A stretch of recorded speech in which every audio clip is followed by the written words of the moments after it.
Good morning everyone.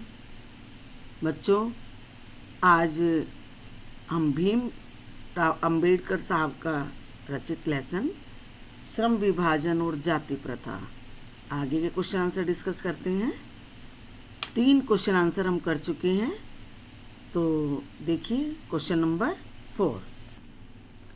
Question है, शारीरिक वंश परंपरा और सामाजिक उत्तराधिकार की दृष्टि से मनुष्यों में असमानता संभावित रहने के बावजूद अंबेडकर साहब समता को एक व्यवहार्य सिद्धांत मानने का आग्रह क्यों करते हैं? इसके पीछे उनके क्या तर्क हैं? आंसर, डॉक्टर भीमराव अंबेडकर साहब यह जानते हुए भी कि शारीरिक वंश परंपरा और सामाजिक परंपरा की दृष्टि से मनुष्यों में असमानता का होना संभव है, समता के व्यवहारिक सिद्धांत को मानने का आग्रह करते हैं। इसके पीछे उनका तर्क है कि समाज को यदि अपने सदस्यों से अधिकतम उपयोगिता प्राप्त करनी है तो समाज के सभी सदस्यों को शुरू से ही समान अवसर, समान व्यवहार उपलब्ध कराए जाएं। राजनीतिज्ञों को भी सब मनुष्यों के साथ समान व्यवहार करना चाहिए। प्रत्येक व्यक्ति को अपनी क्षमता का विकास करने के लिए बराबर अवसर देने चाहिए। उनका तर्क है कि वंश में जन्म लेना या सामाजिक परंपरा व्यक्ति के वश में नहीं है, अतः इस आधार पर निर्णय लेना उचित नहीं। उनका तर्क है कि ऐसे लोग उन्नति कर जाएंगे या बाजी मार जाएंगे जिनका जन्म उत्तम कुल में हुआ है, जिन्हें अच्छी शिक्षा, पारिवारिक ख्याति, पैतृक संपत्ति तथा व्यवहारिक प्रतिष्ठा प्राप्त है। उनका तर्क यह भी है कि मनुष्य को अपने प्रयत्नों से ही छोटा या बड़ा बनने का अवसर दिया जाना चाहिए।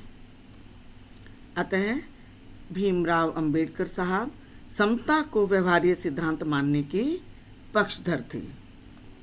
नेक्स्ट क्वेश्चन, सही में अंबेडकर ने भावनात्मक समत्व की मानवीय दृष्टि के तहत जातिवाद का उन्मूलन चाहा है। जातिवाद का उन्मूलन का अर्थ है कि जातिवाद को जड़ से उखाड़ना, जिसकी प्रतिष्ठा के लिए भौतिक स्थितियों और जीवन सुविधाओं का तर्क दिया है। क्या आप इससे सहमत हैं? आंसर, हम लेखक से पूरी तरह सहमत हैं। सहमति का कारण यह है कि कुछ लोग किसी वंश में पैदा होने के कारण ही उत्तम व्यवहार के हकदार बन जाते हैं। यह सच है। तनिक सोचकर देखिए, उसमें उनका अपना क्या योगदान है।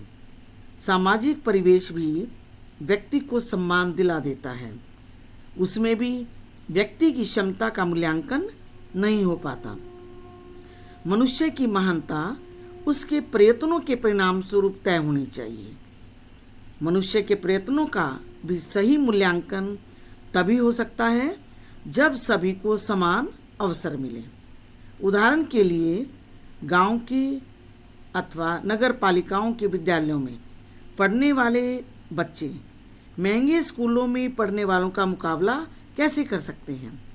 अतः पहले जातिवाद का उन्मूलन हो और फिर भौतिक स्थितियां व जीवन सुविधाएं समान हों, तब जो श्रेष्ठ हो वही उत्तम व्यवहार का हकदार होना चाहिए। भौतिक सुख सुविधाओं के बिना व्यक्ति को समान व्यवहार प्राप्त नहीं होता, क्योंकि साधनहीन व्यक्ति कुंठा और हीनता का शिकार बन जाता है। यही कारण है कि गरीबी और भुखमरी समाज में लोगों को अलग थलग रहने के लिए मजबूर कर देती है। लास्ट क्वेश्चन, आदर्श समाज के 3 तत्वों में से एक भ्रातृता को रखकर लेखक ने अपने आदर्श समाज में स्त्रियों को भी सम्मिलित किया है या नहीं? आप इस भ्रातृता शब्द से कहाँ तक सहमत हैं? यदि नहीं तो आप क्या शब्द उचित समझेंगे? आंसर, आदर्श समाज में तीसरे तत्व 3 तत्व कौन कौन से हैं? समता, स्वतंत्रता और भ्रातृता। अगर हम इनको क्रमशः इनका वर्णन करें तो स्वतंत्रता, समता और भ्रातृता। भ्रातृता का क्या अर्थ होता है? भाईचारा। देखिए, आप ध्यान देंगे यहाँ भ्रातृता की स्पेलिंग में मिस्टेक है। त इसकी जगह भ्रातृता, त में री की मात्रा होनी चाहिए। ये टाइपिंग की मिस्टेक है, प्लीज़ आप ध्यान देंगे। भ्रातृता पर विचार करते हुए अर्थात भाईचारे पर विचार करते हुए लेखक ने भले ही स्त्रियों का अलग से उल्लेख नहीं किया है, लेकिन वह समाज की बात कर रहा है। समाज तो स्त्री पुरुष दोनों से ही बनता है, अतः सम्मिलित करने या न करने की बात व्यर्थ है, बेकार है। भ्रातृता शब्द व्यवहार में प्रचलित नहीं है, यह संस्कृत निश्चित शब्द है, अतः इसके स्थान पर भाईचारा शब्द उचित रहेगा और भाईचारे शब्द में स्त्री पुरुष दोनों को शामिल किया गया है। स्वतंत्रता और समता शब्द में भी लिंग भेद का स्थान नहीं है। भ्रातृता शब्द और अधिक व्यापक बन जाता है, इसमें पुरुष और नारियां दोनों शामिल हैं। हमारे विचार में लेखक ने भ्रातृता शब्द का प्रयोग करके अपने आदर्श समाज में स्त्रियों को भी स्थान दिया है। बच्चों, आज का होमवर्क है कि क्वेश्चन आंसर अपनी नोटबुक में लिखेंगे और याद करेंगे। Thank you.